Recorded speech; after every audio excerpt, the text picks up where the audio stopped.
Hi, my name is Joe Jackson. I'm a journalist, author, interviewer and broadcaster. And between 2000 and 2007, I freelanced for the Sunday Independent, Ireland's biggest selling newspaper at the time.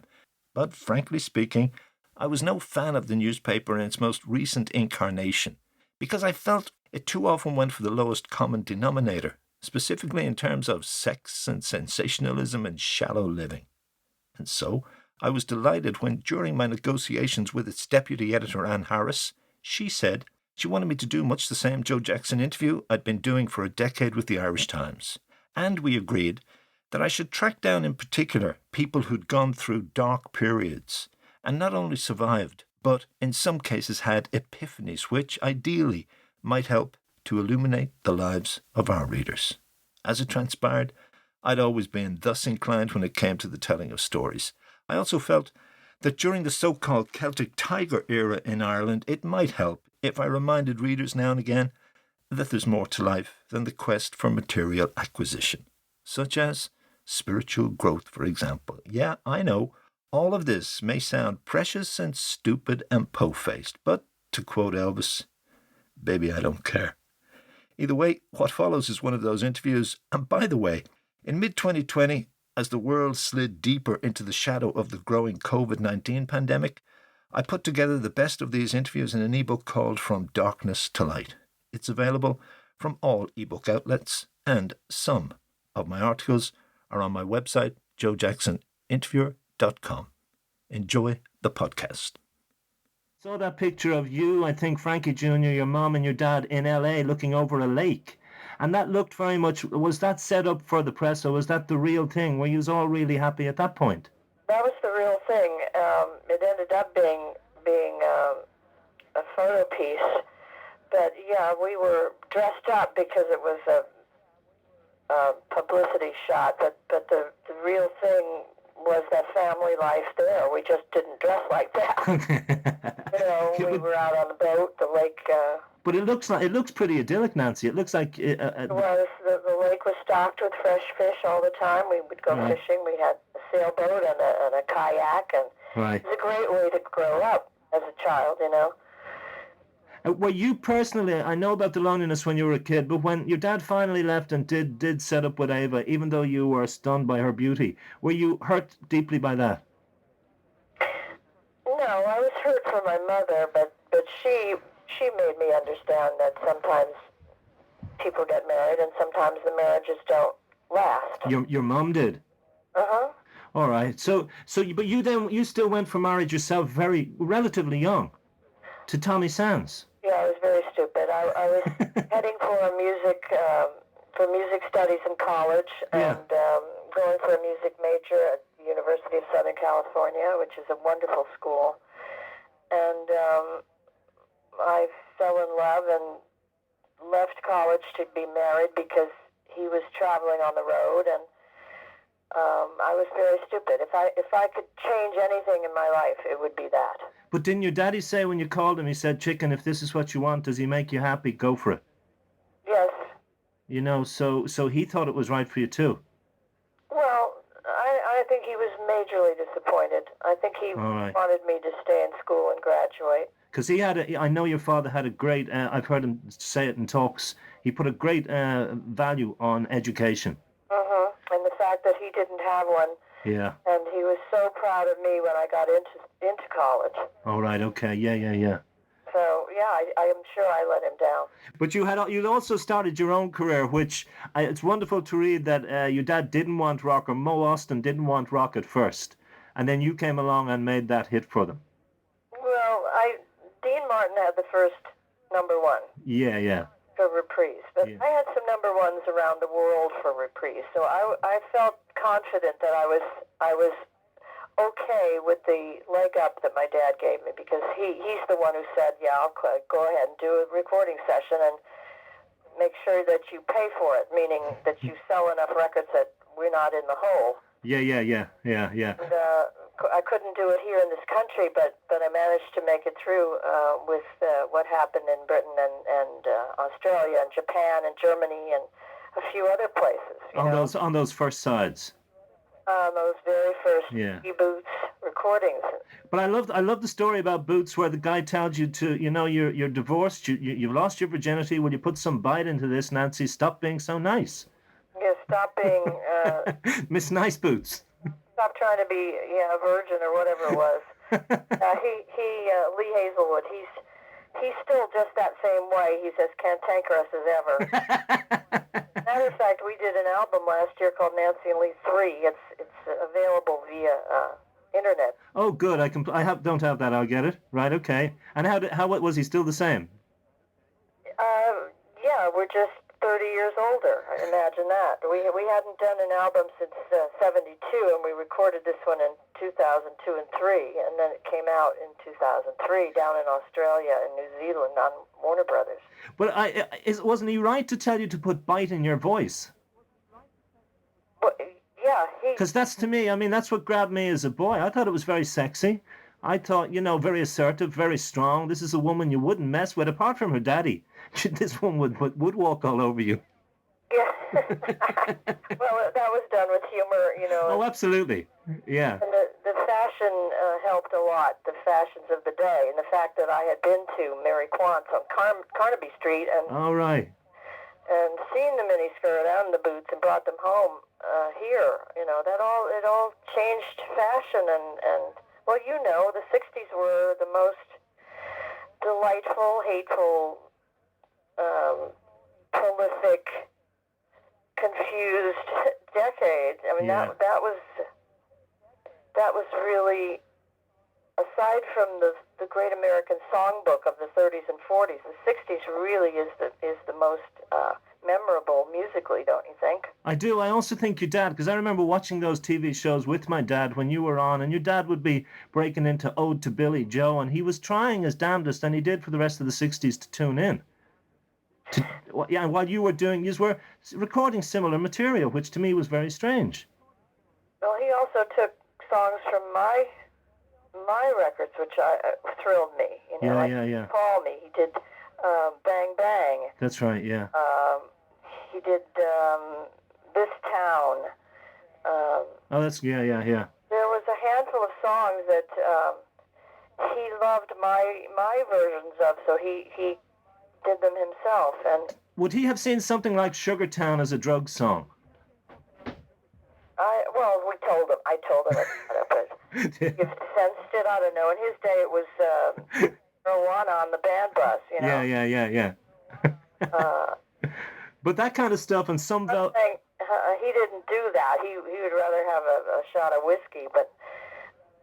Well, he didn't approve of it. Sure, he didn't. I believe he reacted against Sammy Davis getting into coke and all that. It was not his thing. It was not your dad's thing. No, he was not. He didn't even like taking an aspirin if he had a fever. All right, okay. He really didn't like medications, really, at all.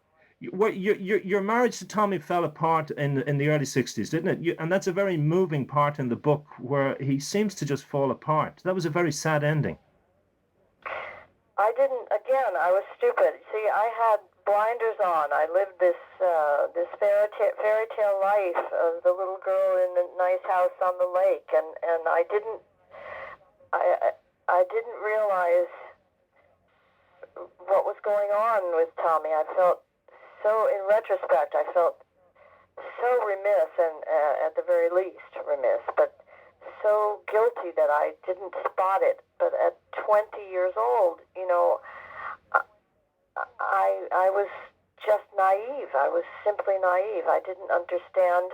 I didn't do drugs. I didn't understand the drug culture. And as the 60s progressed, because I was 20 the second half of 1960, as they progressed through my 20s, I still didn't get it until, golly, I don't even know when I caught on. Right. Understand. I knew there was LSD, and Peter Fonda, when I did the Wild Angels with him, he said, you ought to try it. I said, I don't think so. Okay. I don't think so. But is that what happened to Tommy then? You describe it like he's having a nervous breakdown, but was he into drugs? He was into prescription drugs. Oh, okay, like Elvis. Well, I don't know. I wasn't around when... Right. But was going on with Elvis. But obviously I wasn't really around when it was happening to Tommy either, because I didn't understand. I didn't know. Okay, but and After he'd left the house, and then I found all of the medications.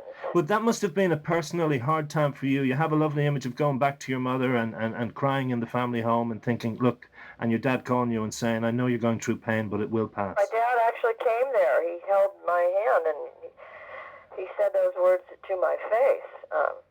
That must have been very consoling and helpful. From him? Yeah, sort of. Oh, no. All right, okay. But knowing that other people have been through the pain doesn't really help. I mean, it's nice that they try to console you, but sure. But you have to go through that valley on your own. Absolutely, we all do. Yeah, we do. Whether it's someone leaving you because he doesn't love you anymore, or someone leaving you because he dies. Right. You then got married again, though. Is that still intact? I'm out of the loop on this one. To Hugh and all that? My husband, it was a wonderful marriage, and I have two beautiful daughters as a result of it. Two beautiful daughters inside as well as out, who had their father, who until they were 9 and 11 when he passed away in 1985. I'm sorry, Nancy, I didn't know that. No, that's quite all right. Okay. I just remember buying my dad those pictures of your father as a grandfather in 1974. Remember those family photographs? And he pinned those up on the wall too. So that's my last memory. I didn't know he had passed away. Yes, and so then it became my job to be both parents, which was daunting to say the least. I mean, anyone who's had to be mother and father, anyone knows how scary that is. And my daughters have the best of their dad, even though they don't remember him very well. They had enough of, not enough, you never get enough. They saw a good marriage and a loving marriage for the first 9 and 11 years of their lives. And it's true what they say about that. It's very true that what goes on in your life in the first 5-7 years is really going to dictate the rest of your life. You know, how you handle it. So it was very tough for us, the three of us, or my little troop of three girls, to get on with it. But we did. We did. And did you not then bring a surrogate daddy into their lives? Well, there was someone that after, I guess it was when they were in junior high school, there was someone who came into my life who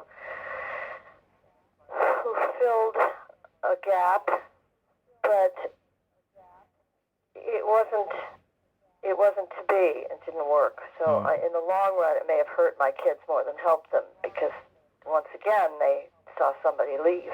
Oh, okay, all right, but they have survived. They have survived emotionally and spiritually. They have survived, and beautifully so. They're well adjusted, very talented in their various in their different fields, and they have husbands that are very much like their dad. Okay. And I'm sure they didn't realize it consciously, but subconsciously there was something in there guiding them to men like this. What was their response? I know your dad kind of okayed it when you did the Playboy shots. They were very supportive. Were they? My older daughter, AJ, did a sort of a documentary of me. Oh, right, okay. Getting ready to go there, because she was a film student at USC at the time. Excellent, right, okay. Daughter Amanda ended up being an intern at Playboy. Oh, right, okay. And she was able to, because she's a photographer, an artist and photographer, so she was able to work with Wada, and I forgot now the other gentleman's name who does the photographs over there. And she was able to see firsthand how you work with lighting and all of that sort of thing. So it all worked out. It was great. So. And did you run the magazine by your daddy before it came out? Did I show him the magazine? Yeah. No. Did I talk to him? Yes, of course I did. I wasn't going to do that. Yeah. Do that without his knowing about it. But the only thing he said to me was double it, because he wasn't happy with the money. Double the fee. Double the fee. So He was still taking care of your interests. Those were his 2 words about it. All right, okay.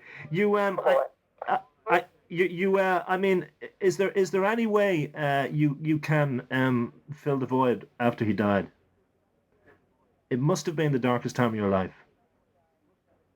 Well, when my husband died, I would say is the darkest. Okay. When my father died, because my husband was so young. How old was he at the time? He was 55. That's very young, okay. And he had at least 20 more years in him. Yeah. Probably 30. Okay. What was it? Was it cancer or something? It was. Okay, all right. It was cancer. But when my father died, he had lived such a rich, full life that it wasn't sad in that regard, but it was so devastating for the world. And I know the world felt our pain. Yeah. Our loss.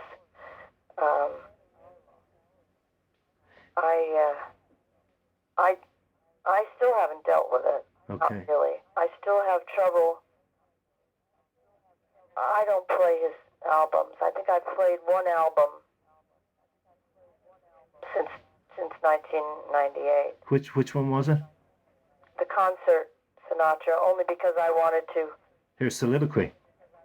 The whole thing. I played it because I wanted a friend of mine to hear it. There's always a big argument about what's Frank's best album, and I always say there are 2 that are the best. One is In the Wee Small Hours, and the other is the concert Sinatra. And my friend had heard In the Wee Small Hours, but not this other one, so I actually played it. But you can't bring yourself to hear some of the other things, like A Man Alone, because you write movingly of some of the songs he recorded after his dad died, and the pain in your dad's voice. My father died to albums like Only the Lonely. He cried and wept and lived to those. They're really dark. Aren't they? So they would be impossible. I can't even listen to them because my dad loved them, so I imagine how impossible it is for you to listen to them because they are your Well, then you understand what I'm saying. I totally do. A lot of people don't understand that because a lot of people feel that there's comfort there. My sister does. My sister finds tremendous comfort listening to the music. I just, it's too painful for me. Number. Let me ask you one last question before I let you go. Are you happy? An obvious question. Oh, happy. Are you in love? I'd like to be. Let's put it like that. We'll see what happens. I'll let you know. Hi, Joe Jackson here again. I thank you for listening to this edition of the Joe Jackson Interviews podcast. And don't forget, if you want to read a selection of my most inspirational Sunday independent interviews, check out the eBook From Darkness to Light, or check out the articles on my website, joejacksoninterviewer.com.